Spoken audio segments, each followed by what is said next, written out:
When you think about Australian movies, they usually fall into some familiar territory.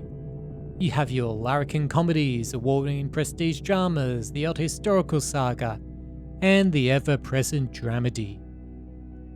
Wake in Fright is none of these things. Though its outback setting and ochre accents may seem typical of Australian movies, it manages to build into a psychological thriller that explores ideas rarely touched on in the history of Australian cinema. Wake in Fright tells the story of John Grant, a teacher in an isolated outback town trying to make it back to his girlfriend in Sydney for the Christmas holidays. While on his way there, he must make a stopover in Bundinyabba to catch a flight. He's not a fan of the town and can barely mask his contempt for its citizens. Grant soon meets the local police officer Jock Crawford, who's very lax about law enforcement. He is the first of the Yabba's residents to get acquainted with Grant and encourages him to get on the beers in excess while showing him around town. Grant then encounters Doc Tyden, a local doctor and self-confessed alcoholic. Like Grant, Tyden is originally from Sydney, but has come to relish the unrestrained boozy life which the Yabba permits. In an attempt to win enough money to leave the outback behind forever, Grant bets all of his life savings on a game of two-up, and promptly loses. Now stranded in the outback, Grant finds himself seduced by the mania of its inhabitants. As their drinking continues, he is led down a path of horror and self-loathing that he may not be able to escape. Wake in Fright is a rare Australian movie that critically examines Australia and dares to show the toxic and corrosive aspects of its masculinity and drinking culture. Canadian director Ted Kotcheff imbues the film with raw honesty and harsh truths about Australia that a local director may not have had the perception to realise, especially in the 1970s. Alcohol is a form of social proof in the film. If a stranger asks you to have a beer with them and you accept, you're a good bloke. Turn the offer down, and you can expect to be questioned and eyed with suspicion.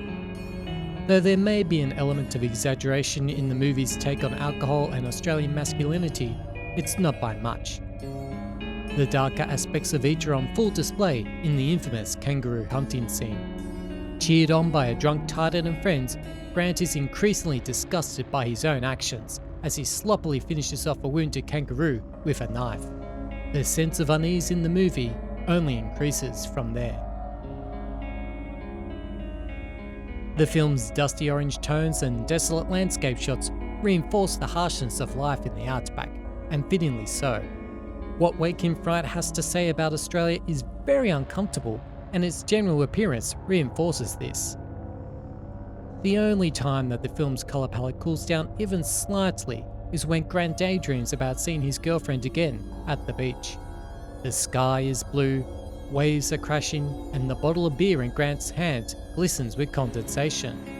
It's one of the few moments in the film in which beer is presented as anything even remotely flattering, and not just something lost in the overindulgence on display. Amongst a ridiculously talented cast, the performances of Gary Bond and Donald Pleasence stand out. The two English actors portray characters from outside the Yabba, but are both changed by their experiences there. Bond's accent can sound British or something like the cultivated Australian accent, which helps differentiate him from the rest of the cast. His character is an intelligent man who initially thinks of himself above the townsfolk of the Yabba, and is unafraid of voicing his disdain out loud. A more conventional Australian accent by Bond wouldn't highlight the difference between Grant and the locals nearly as much.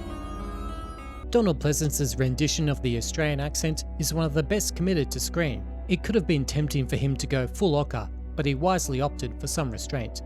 Whether it's because Tyden is originally from Sydney, or Pleasence felt incapable of a convincing outback accent, is up for debate, but it works for his performance regardless. Tyden is a man who philosophises about the human condition one minute, and the next minute he's drunkenly brawling with friends. There's something sinister on the periphery of every scene he's in. Special mention also has to go to Chips Rafferty as Jock Crawford. In his final film role, Rafferty is perfect as the country town cop, who exudes a subtle menace in every moment of his screen time. And though he has a relatively minor role, Jack Thompson's performance also warrants some praise. In only his second film role, Thompson encapsulates that kind of blokeness with a suggestion of ill intent if things don't go his way.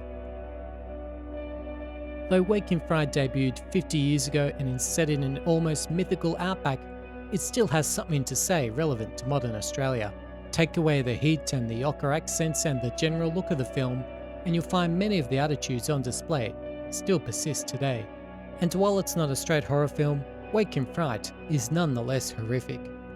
Even if you don't care for the social commentary aspects, you'll still find yourself engaged, thanks to the way it masterfully crafts a sense of slow burning dread.